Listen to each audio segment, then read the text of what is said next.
گاجر کا حلوہ میری زندگی کی سب سے بڑی خواہش جی بھر کے گاجر کا حلوہ کھانا ہے۔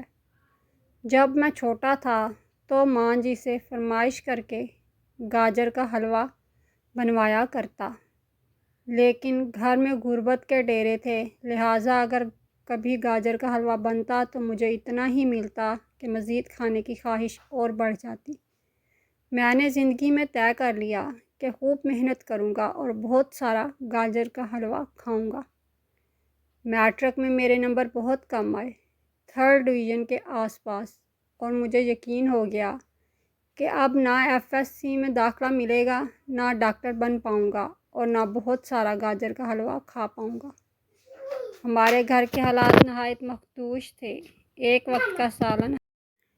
وقت کا سالن 2 دن تک اور کبھی کبھی 3 دن تک چلتا تھا۔ ہم کباڑیوں کو چیزیں دینے کی بجائے اس سے خریدنے والے لوگ تھے۔ گھر میں مہمانوں کے لیے رکھا جانے والا چھوٹا میز ہم نے کباڑیے سے 500 روپے میں خریدا تھا۔ اس وقت اس کی ایک ٹانگ ٹوٹی ہوئی تھی، جس کی جگہ بعد میں لکڑی کا ایک ٹکڑا کیلوں سے ٹھونک دیا گیا تھا۔ یہ ٹکڑا دیوار والی سائڈ پر کر دیا گیا تھا تاکہ مہمانوں کے سامنے میز کی اچھی شکل پیش کی جا سکے۔ غربت کے اس ماحول میں گاجر کا حلوہ، اور وہ بھی پیٹ بھر کے، ناممکن۔ میٹرک کے بعد مجھے FA کرنا پڑ گیا، حالانکہ میں ڈاکٹر بننا چاہتا تھا۔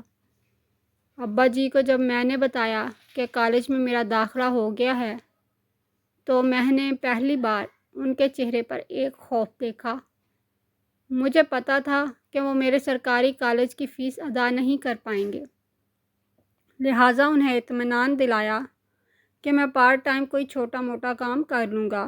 ابا جی تو مطمئن ہو گئے، لیکن مجھے کچھ سمجھ نہ آیا کہ کیا کام کروں۔ ہر کام کے لیے کچھ نہ کچھ پیسہ درکار تھا اور میں خالی ہاتھ تھا۔ بالآخر ایک پیٹرول پمپ پر رات کی شفٹ میں نوکری مل گئی۔ تنخواہ 900 روپے مقرر ہوئی۔ میں سارے پیسے لا کر ماں جی کے ہاتھ پر رکھ دیتا، وہ میری بلائیں لیتیں، پیار کرتیں اور اس میں سے 200 روپے مجھے ماہانہ جیب خرچ کے لیے پکڑا دیتیں۔ انہی 200 روپوں سے میں کالج کے اخراجات بھی ادا کرتا اور بس کا کرایہ بھی۔ عام طور پر لوگوں کو گرمیاں پسند نہیں ہوتی، مجھے بھی نہیں، لیکن گرمیوں کے دن جوں جوں گزرتے مجھے نشہ سا ہونے لگتا کہ اب بہت جلد سردیاں شروع ہو جائیں گی، مارکیٹ میں گاجریں آ جائیں گی اور پھر گاجر کا حلوہ۔ بے شک تھوڑا ہی ملے گا تو صحیح۔ میں نے کئی بار کوشش کی، اتوار کے دن ڈبل ڈیوٹی کر کے 4 پیسے زیادہ کما لیتا کہ اماں سے کہوں گا کافی سارا گاجر کا حلوہ بنائیں، لیکن ہر دفعہ جیسے ہی میں اماں کے ہاتھ پر پیسے رکھتا، وہ کسی نہ کسی مالی پریشانی کے حل ہونے پر اللہ کا شکر ادا کرتی دکھائی دیتی اور میری ہمت نہ بڑھتی کہ میں انہیں ڈھیر سارا گاجر کا حلوہ بنانے کا کہوں۔ اماں کو بھی پتہ تھا کہ مجھے گاجر کا حلوہ بہت پسند ہے، لہٰذا وہ کسی نہ کسی طرح سستی گاجریں خرید کر حلوہ بنا ہی لیتی۔ لیکن گھر کے افراد کی تعداد 8 تھی اور کسی کو گاجر کا حلوہ ناپسند نہیں تھا۔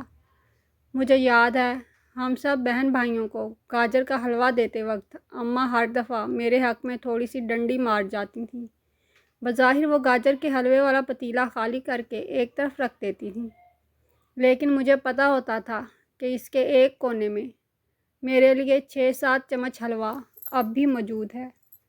لہٰذا جوں ہی سارے ادھر ادھر ہوتے، اماں مسکراتے ہوئے میری طرف دیکھتیں اور دیگچی میں سے بچا کھچا تھوڑا سا مزید حلوہ چمچ سے کھرچ کر میری پلیٹ میں ڈال دیتی۔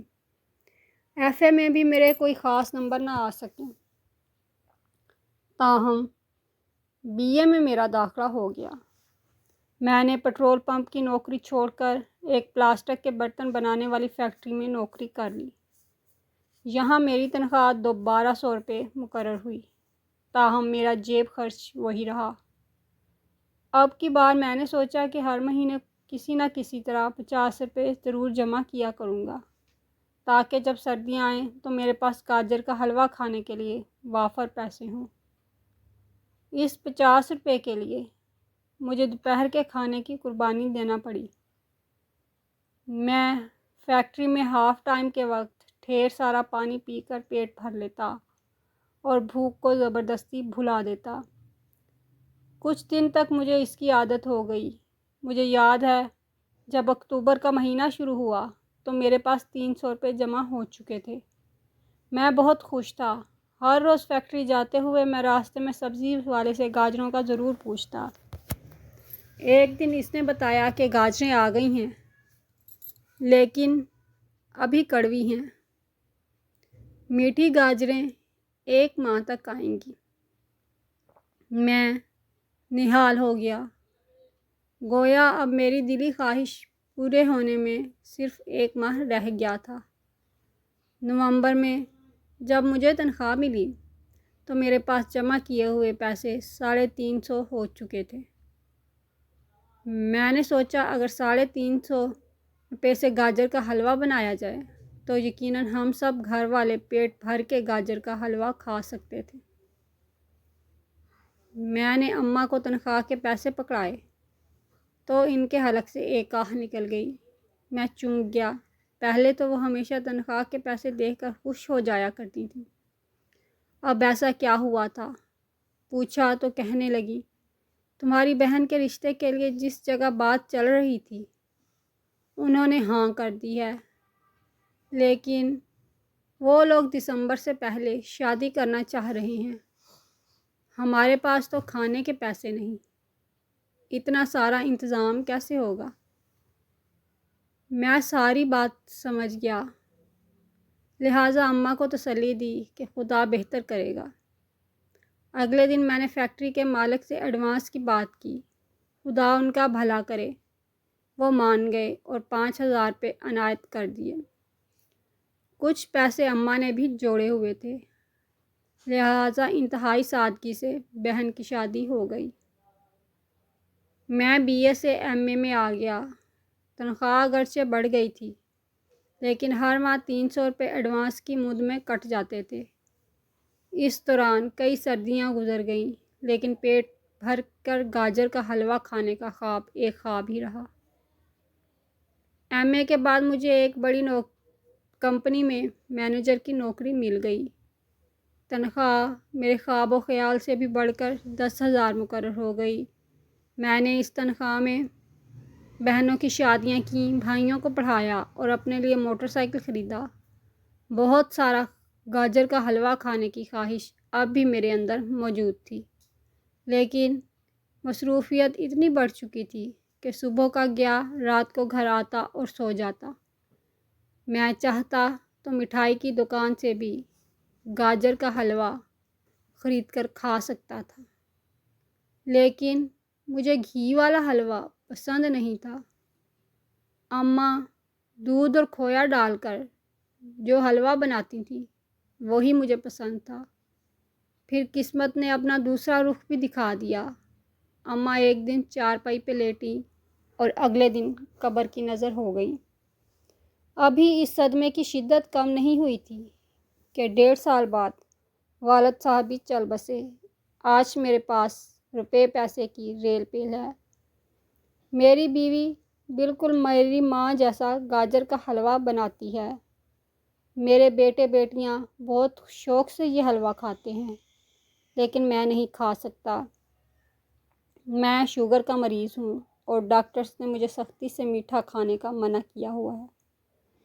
جب کچھ نہیں تھا تو میں گاجر کا حلوہ کھا سکتا تھا۔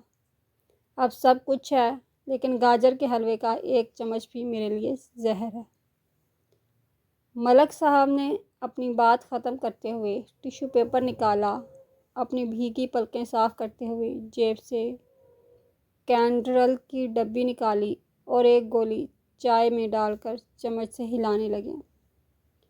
میں نے ایک جھرجھری سی لی اور اپنی 2 چمچ چینی والے چائے کے کپ کو دل سے لگاتے ہوئے ہونٹوں سے لگا لیا۔